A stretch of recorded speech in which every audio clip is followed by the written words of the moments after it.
citizens. Eric Wingman Peterson became sick and had to go home. So I will host the whole show. No, I'm just kidding. Hey everybody! I tell you what, there's a couple reasons I'd rather be watching her host the show than me. Sorry, we had a little technical difficulties this morning. Couple reboots later, some fix on the vMix software, and we're live! So if you've been waiting, we appreciate it. If somebody left, get their butt back to the thing. We need to be there, baby. We've got a great show, an action-packed show this week.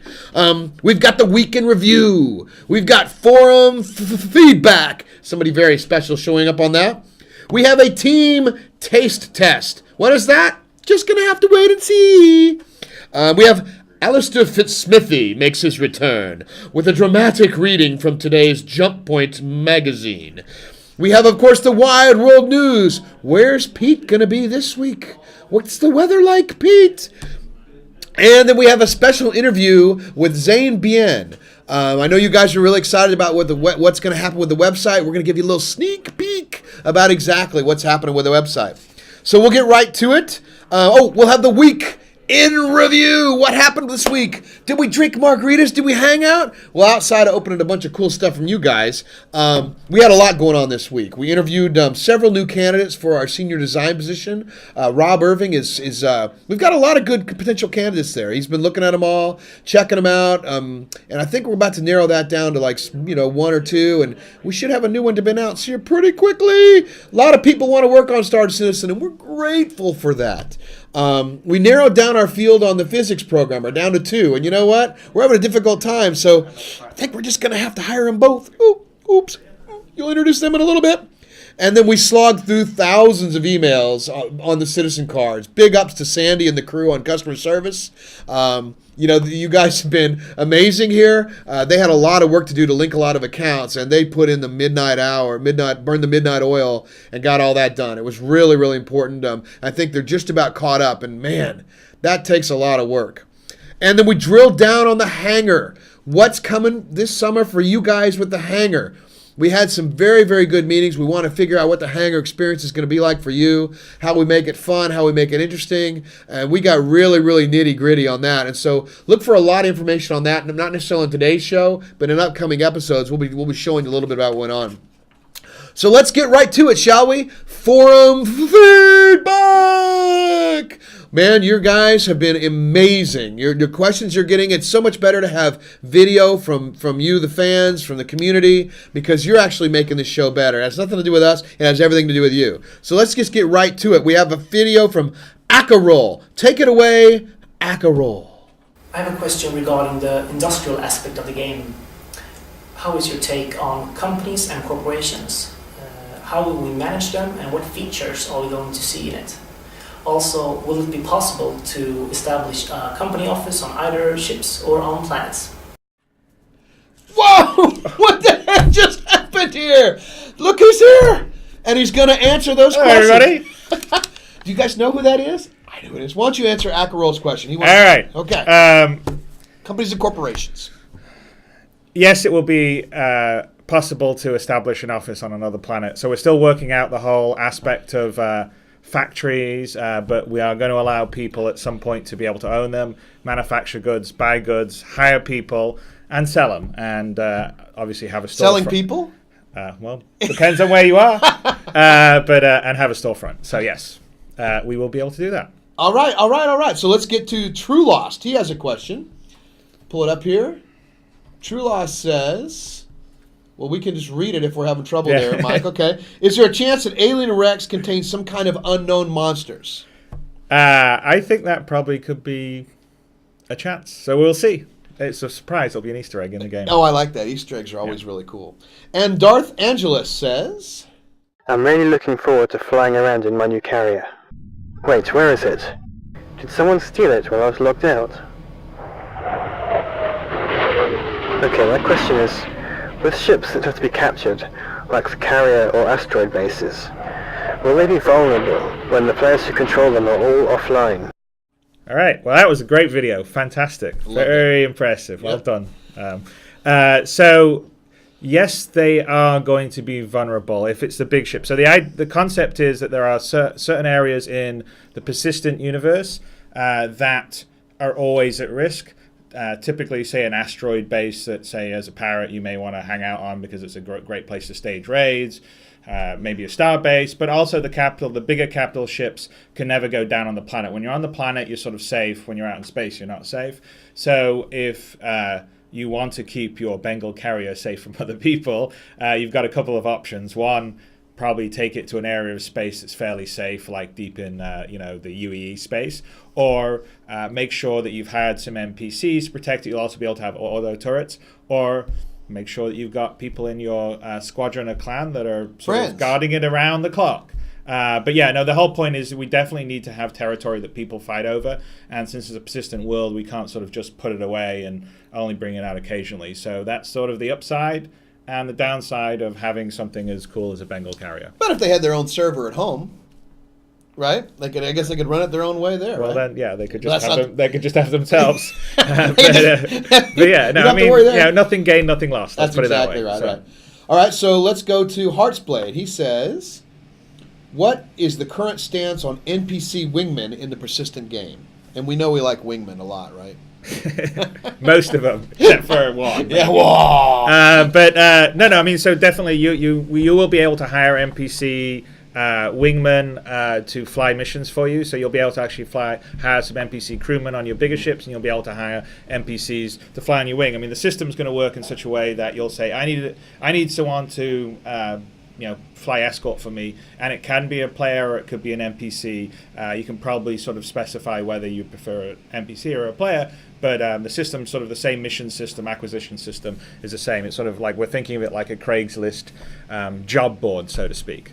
Now, NPCs, you could have there'll be rankings, right? Some of the NPCs will be better than others that you could hire. Oh yeah, no, definitely. So the 2 credit NPC is not as good a pilot as a 200 credit NPC. He's the cannon fodder that you have out there to get blown up. I get it. All right. Yeah.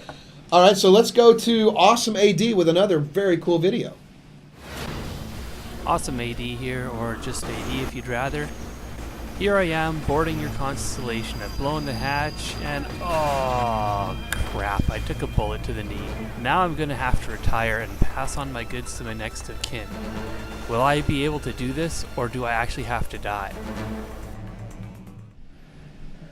That was awesome. What movie was that from? That was cool. I think it was maybe Star Wars or something. Yeah, well, that's way better than Star Wars, dude. I don't know what you're talking about. So yeah, I mean, I think if you actually want to retire and pass your goods on to your successor, then why not? I mean, there's no difference, particularly on our side from the code, to support you saying I want to retire button, because we still have to support it for when you get ultimately killed down the road. So we can definitely do that. It's not a problem at all. So Grandpa Wingman can be tooling around the hangar, just I'll fix that, Sonny, right?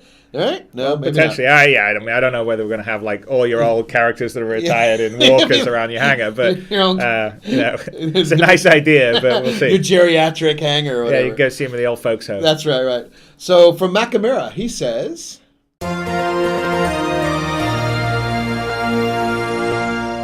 this is GNN bringing you to a live briefing with the Wingman himself. But before we head over, let's start with the backstory. During 2012, a top secret project was in the doing. Under heavy security, small details began leaking out. What was this mysterious project, you ask? Well, it turned out to be Star Citizen, the lost son of space simulators. This is where the question comes in. Every pilot needs somewhere to park, rearm, refuel, and most importantly, change ships. Now, how will this work in Star Citizen? Will I be able to land on any planet and change my ship? Or will I have to go to a certain planet to get a ship I left there? Over to you, Wingman. There you are. That's another great video. So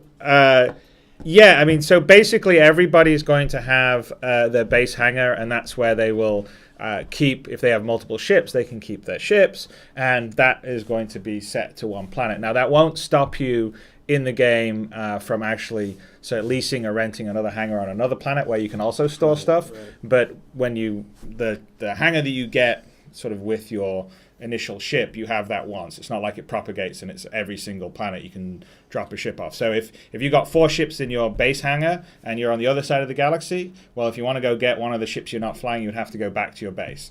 but like I said, there's nothing going to stop you in the game later on. Essentially leasing a hangar on another planet and storing some stuff there. But everyone has sort of one home base that they'll pick, and they'll say, okay, this is where I'm going to be, and they'll leave their ships there, and if they want to move their base somewhere else, they sort of will have to lease some hangar space somewhere else and then move their ships there. I mean, but maybe you could lease another ship there if you want to fly a constellation. You have a mission that shows up and you don't have a constellation there. Could you lease one from an NPC or perhaps another player? I don't know. We haven't, as a whole, we haven't even got into like ship rentals. I know. Maybe there's a whole possibility of partnering with Hertz.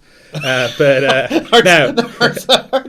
Hertz rent a citizen. Yeah. So no, I mean we haven't. I mean, typically you're going to have to buy your ship to be flying it. So we'll have to see. I mean, that's all stuff that we'll be working on as we go forward. Absolutely. From McQueen, he says. Hello, McLean here, transmitting from Moonbase Alpha. Just asking a quick question about the sound effects in Star Citizen, in particular in the vacuum of space. Will it be realistic and there be no sound effects at all, or will it be more like Star Wars or Star Trek, with lots of pews and booms? All right, we had another great video. You guys are awesome. I agree. Yeah, there's a volume switch on your computer. No, sorry, I don't mean to. So if you're in space, just reach up and turn the speakers off. So actually, I don't know. It's an interesting question. We sort of treat the sound. We have sort of interior sounds and exterior sounds that's already set in the engine right now. So thinking about it, potentially, I'm not going to promise it, but that would actually be something that could be an option that someone does. I mean, I think the default's going to be like Star Wars or Star Trek, where you have all the cool pew pew sound effects. I think that should be actually in the game. Pew pew pew pew pew pew. But it may not be that difficult actually to sort of have a realistic space sound button on it. I won't promise it yet, but I think our audio is sort of. The way it's set up, it would be actually fairly simple to do. So we'll definitely investigate that. But, like I said, I mean, I think the fantasy of Star Citizen is much more in sort of the Star Wars, Star Trek mode. And so that's sort of the vibe and the feel we're going for. Because after all, our space combat, is at speeds that is not realistic for what space combat would probably be in the future. But It's a hell of a lot more fun because who wants to target your enemy on a computer and see whether you've blown them up 1,000 miles away? You'd much rather shoot them down dogfight style. So that's kind of what we're doing, but we'll investigate that. So there you go. And Razor X pew-pews away. Chris Robert talks about ship's fly-by-wire system in the GDC 2012 panel. Is it possible to have 6 degrees of freedom data transmitted to an API? So we can take those signals and send them onto a custom motion software that controls the movement of the platform. I think she's much better than Wingman. I totally agree. I do. You're not going to get far more attractive as far as I'm concerned. No doubt about that. So that's something that I can't sort of promise right now, but it's definitely something we're interested in. I mean, my sort of goal would be to build sort of the dream Star Citizen setup, which would include a 6-degree axis of motion seat. Have the Rift on your head, sitting there with a joystick, and I was almost thinking if we get that built like towards the end, and we're going around to places like Gamescom or PAX, we can have that cool setup that everyone can come in and show your Star Citizen card for entrance and get to play it in the sort of cool virtual reality setup. So that's definitely sort of on our sort of R&D level and research. The good thing is that the CryEngine itself has a lot of support for all this kind of stuff already built into it, because a lot, it's not necessarily that well known, but there's a huge amount of CryEngine work that happens on military stuff, especially military stuff in Europe. So all that stuff is supported for military stuff. So they actually already have some 6-degree of motion stuff in the engine already that they've supported for sort of, real sims. So we definitely are going to be looking at that, mainly just because it's great. It's cool. Yeah, and that'd be a perfect gift for your wife on Christmas, right? Just a nice here you are, honey. Honey, let me show you how to use it. I'm sorry it has Chris labeled on there. I don't know how that happened. Or Wingman, whatever. All right, so we got one last video, and it's from This Is What Happens. Take it away.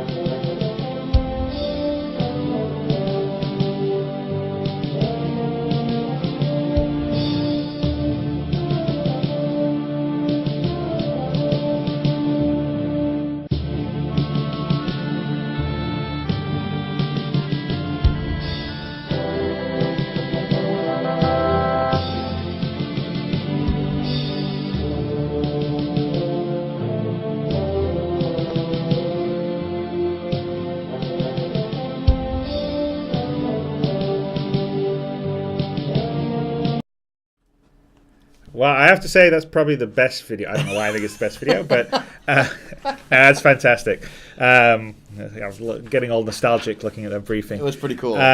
So we're going to have a very complicated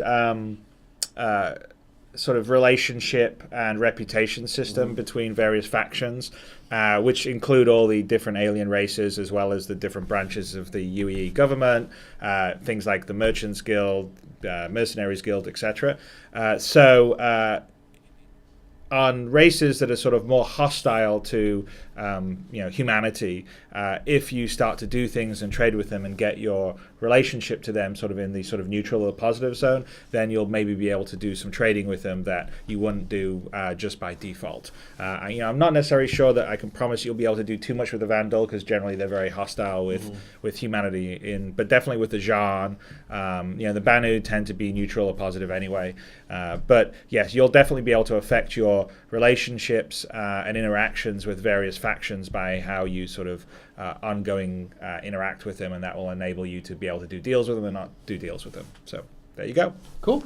That sounds good, man. Well, listen, want to thank Chris for joining us. I hope that was a surprise for everybody. There's nothing better than getting true answers to good questions from the man himself. And I know you have a lot of work to do. I know the wolves are outside crying, biting at your heels to get the nuggets and then get the work done back in the office. So we'll say goodbye to Chris after this next bit. But now we have a segment coming up that has become, dare we say it, an instant classic. Our very own resident thespian and scholar, Alistair Fitzsmithy, returns with another dramatic reading from today's Jump Point magazine. Take it away, Alistair.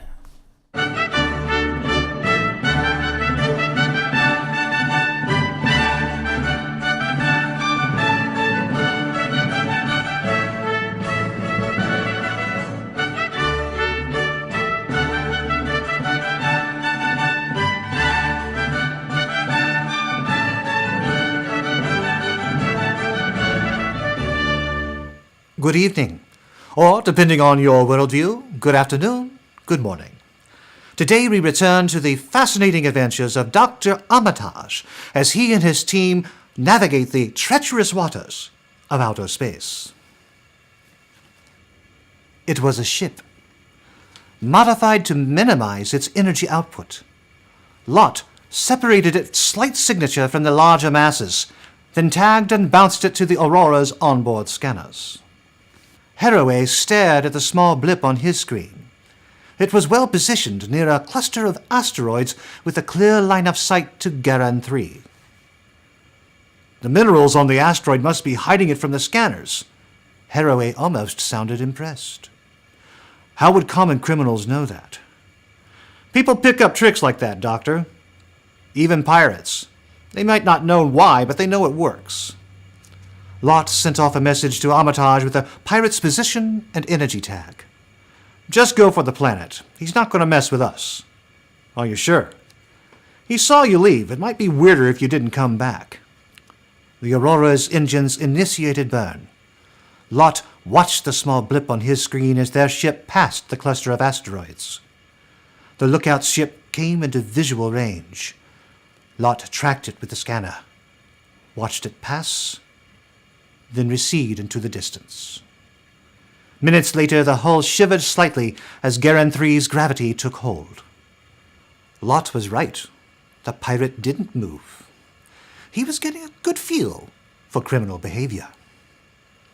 Follow the ongoing adventures of Dr. Armitage and his merry band of misfits as they prepare for the pending return of Scourge Pirates in issue number 3 of Jump Point. I'm Alistair Sinclair Fitzsmithy.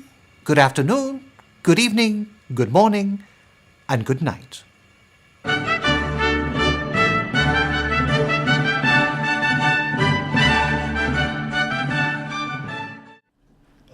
Thank you, Alistair.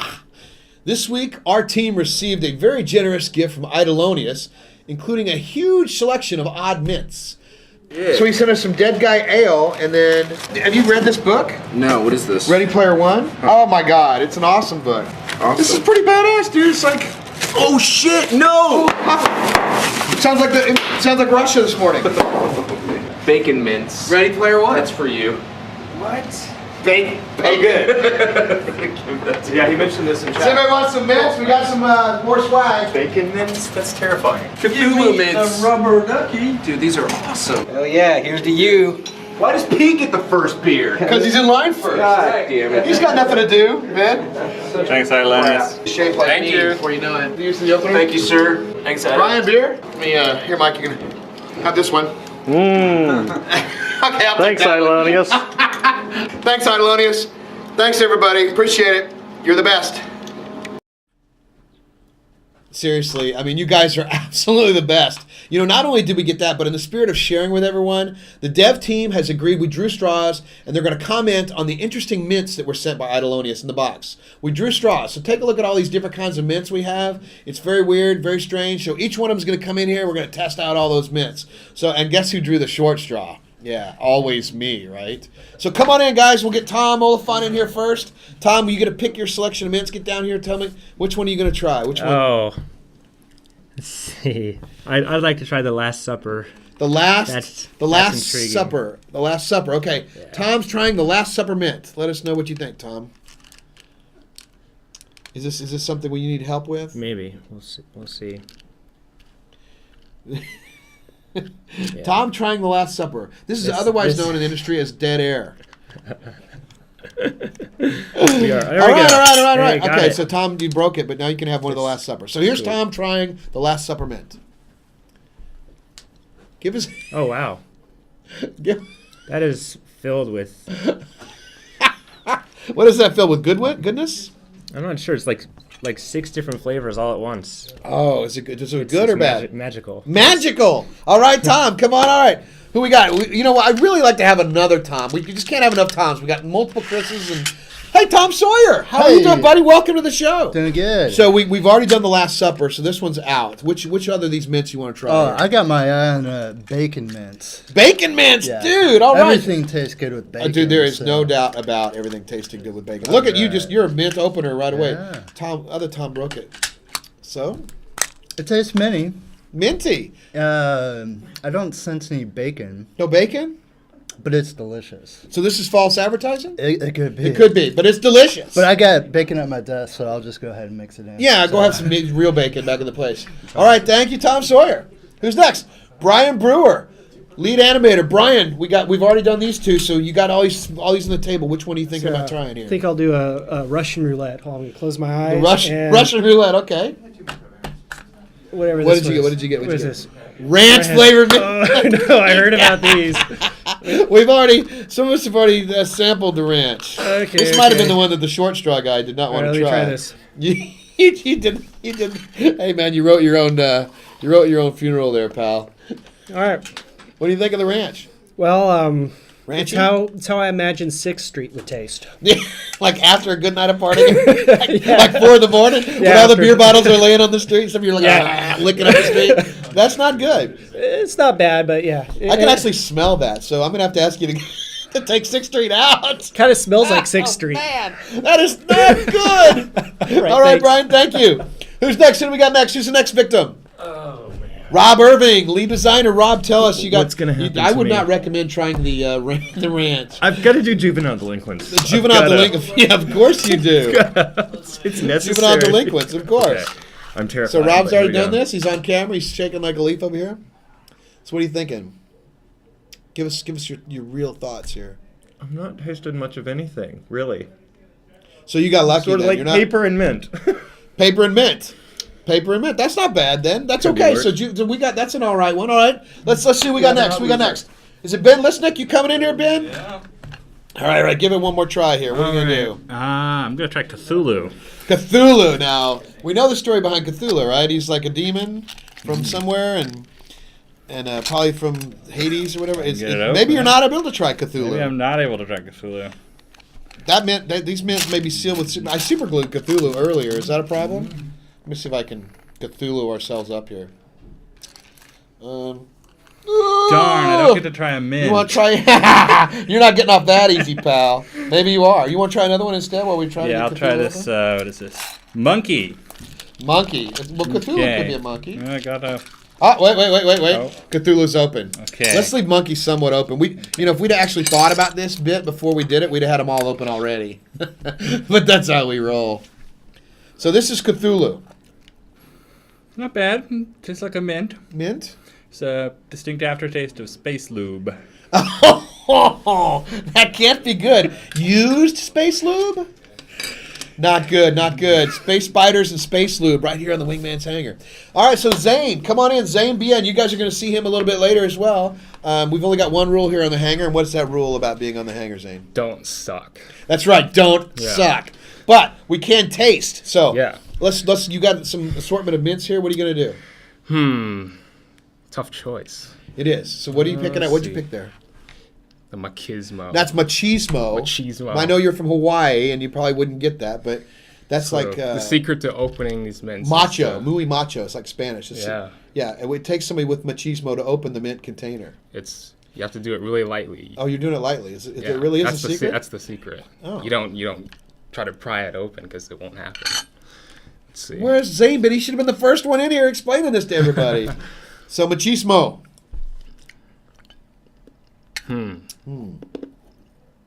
You're going right to the bite of the mint. You didn't let it rest on your tongue. You're just going right in. No, I'm going. How many licks? You get more. You get more taste that way. More taste that way. Okay. What are you thinking? Nothing unusual. I mean, it tastes just like a. Do you feel more macho? I guess so. All right, there you go. It works. The machismo. It works. Who's next? Right. Who's the next victim? Brendan Jackson, graphics program extraordinaire. Which you got a few left here. I'm going to go for the zombie mints. Zombie mints. Now, Zane said if you twist it slowly, it opens easily. I think I'll see if I can. Look at you, dude. That's a professional mint. I've practiced at this. Unbelievable. Let's see what they taste. Can I taste death? You know, those don't smell very good, by the way, just off the top. Oh, yeah, they don't. They don't. How do they taste? I really cannot taste anything. Well, then you're pretty lucky, I guess. So zombie mints are, you're dead. So yeah. It just tastes like brains, probably. There goes Brendan. He's dead.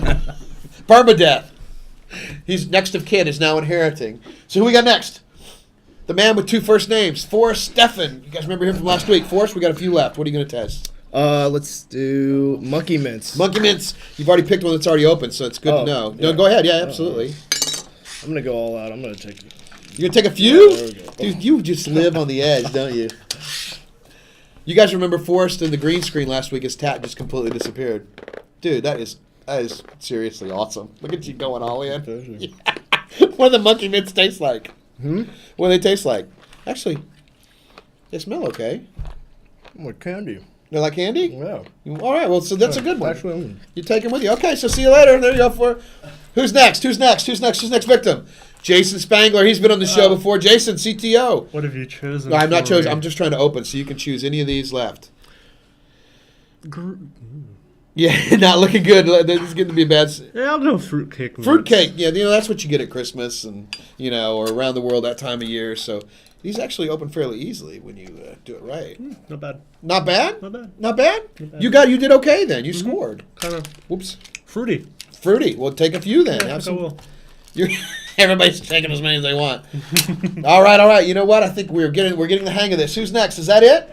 That's it. All right. So now it's just left to me, right? So we've got pickle, absinthe mint, bite the bullet, green Buddha, angry Scotsman. Rudy Tooty, fresh and fruity. We got one more. Oh, dude, sorry. Watch out. All right, Mark's. All right, what do we got here? got Dude, I swear to God, Peterson, if I throw up, it's going to be right on your face. I would have it no other way. All right, let's so see. we what got do these are here? the ones to choose from. These have been tried already. Ooh, absinthe. All right. I knew you would go for absinthe. All right. All right. I'm going to be tripping after this. All right, here we go. Oh, scrap.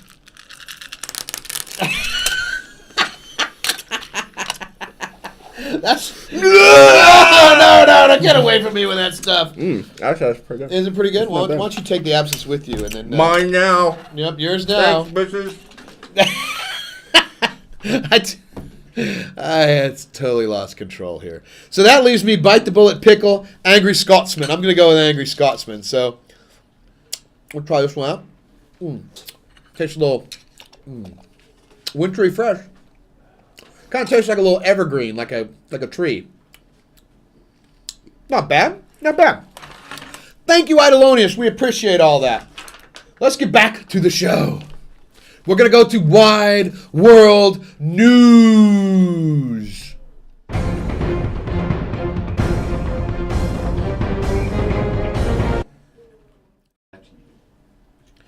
Hey, guys.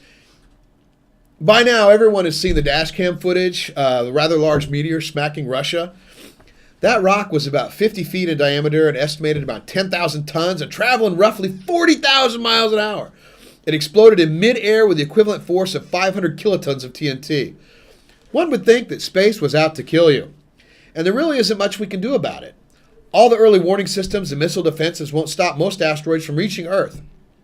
Fortunately, we really don't have to, as some scientists think they've tracked most of the large asteroids out there, and odds are rather long that you'll be killed by a meteor any time within the next million years. But for that once-in-a-million-year planet killer, one research group is developing a spaceship that can intercept an asteroid far out in space, and with nothing more than the effects of its nearby gravitational field, it'll deflect the asteroid and stop it from impacting Earth. Woohoo! We're calling that an asteroid tracker. Sounds a little bit like science fiction, doesn't it? Well, a bit closer to home out there in the universe, we have weekly weather wizard Pete Mackey. He's on the hangar deck. Pete, how's that weather out there? There's a little turbulence around Uranus, Eric. Back to you. Well, that's disgusting news, Pete. Thank you. Thank you, Peter, and that is your Wide World News.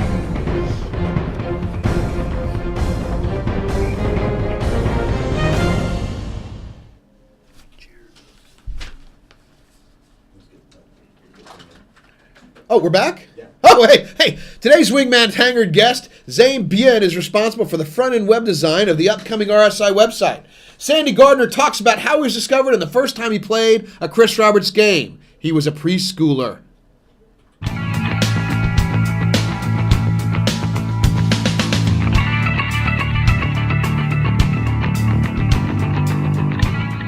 Hi there, I'm here with Zane Bien, our user interface designer. Hey Zane. Hello.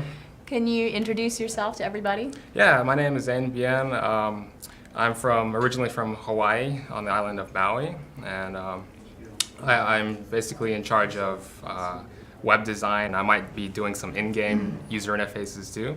And what got you into the games industry? Well, actually, this is my first job out of college.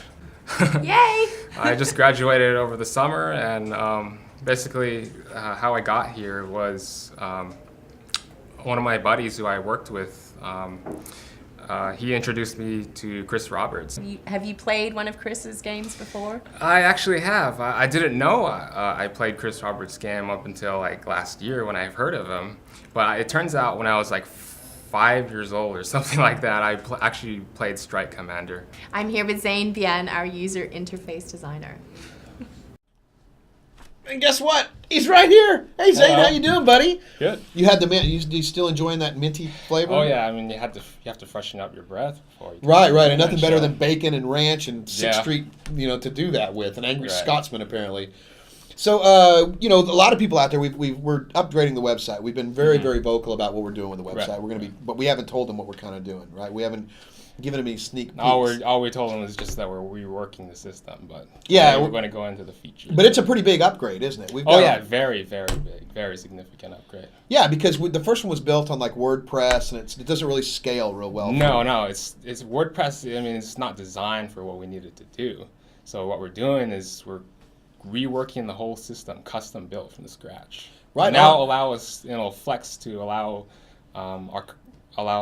it'll Flex to accommodate our very comprehensive requirements. Right on. Hey, don't worry about being nervous. There's only like 2 people out there watching anyway, so it's kind of cool. Or there could be millions. Yeah. So true. get more nervous. I'm going to pinch your behind if you start shaking, though. So why don't you give us a little quick look at some of the stuff that you're going to be showing on the website. We'll pop it up here and you can talk about it. Right. So right now, I mean, this is just what we've been doing over the past couple of weeks is nailing down sort of the visual style of what the new site's going to look like. And ultimately, what we wanted it to do is intertwine seamlessly with the game in visual style and functionality. So we're still kind of fleshing out how the user experience is going to be. So that's what I'm going to be doing about a week from now when I go up to Montreal to meet with our development team. I'm going to be fleshing out the user experience architecture. So right now we're just, defining the visual style. Right, and then that's going to eventually be the portal into the game. So the idea is it's going to be a seamless transition as you get to the website, right into the game through the website, and that's all got to, that's why you're also doing the UI on the game as well, right? Indeed. So it's all going to feel like all tied together, which is, kind of what we're trying to do here. So why don't you tell us a little bit about your previous work and how you came aboard with the team? How'd that all happen? What happened there? So is that where we're at, or am I just jumping ahead?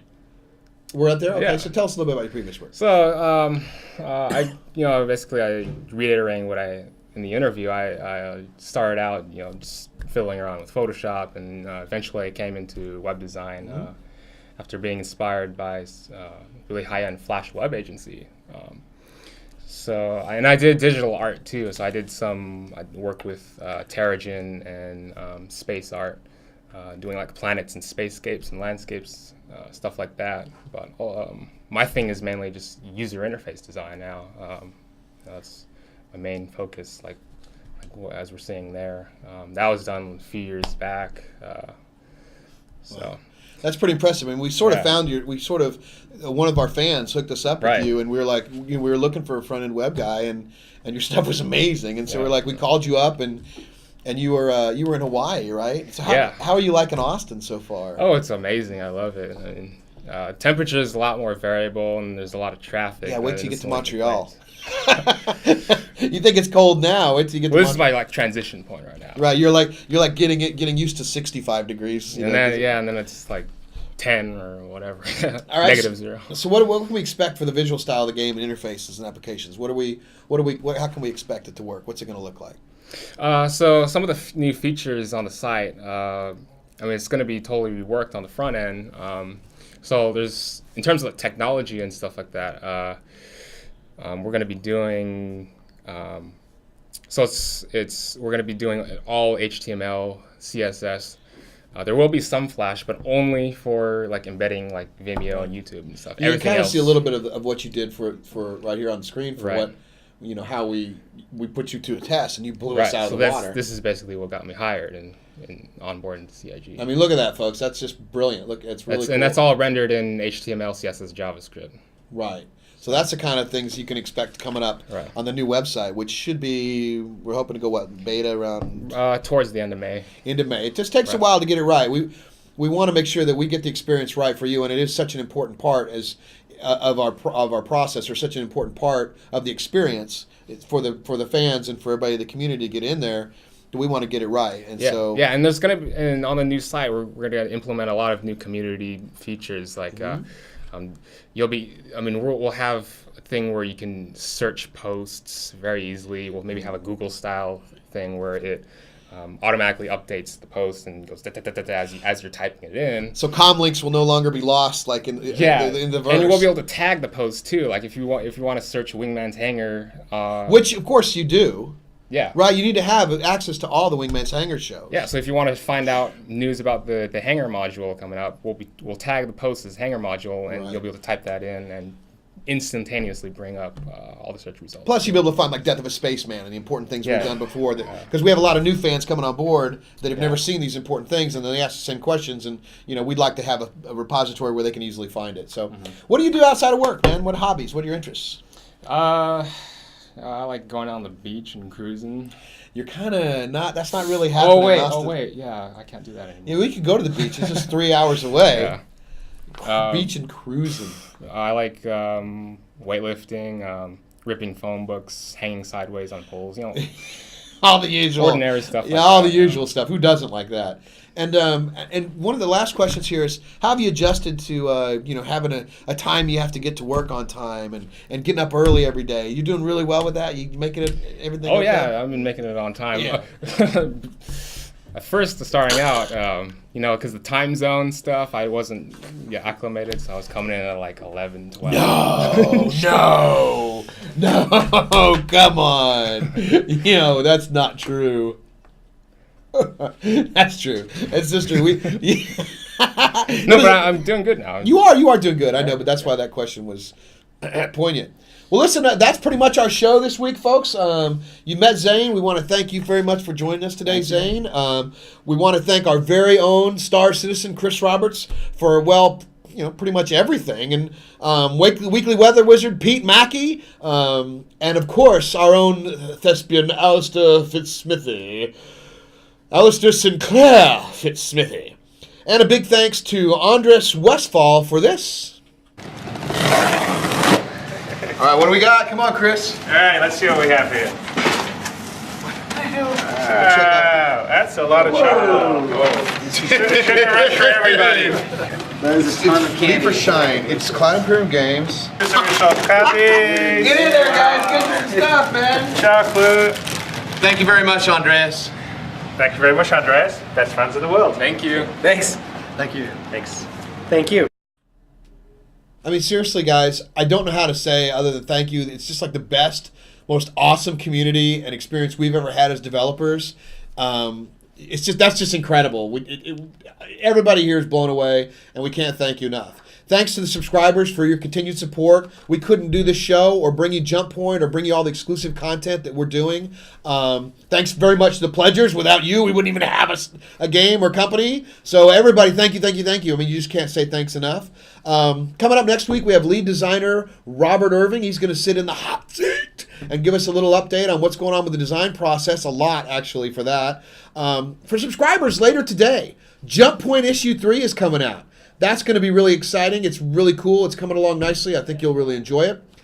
And as we've promised before, the Jump Point will be leaked, or stuff will be getting down to the regular community after, it's been out a while. So today, we're opening up a brand new section on the website, the engineering section, right? Yes, we are. Right, the brand new section with some tidbits from Jump Point 2, the Bingle Carrier and stuff like that. So look for later on today, the engineering section opening up on the website. Like that. Probably not like that, but way cooler than that.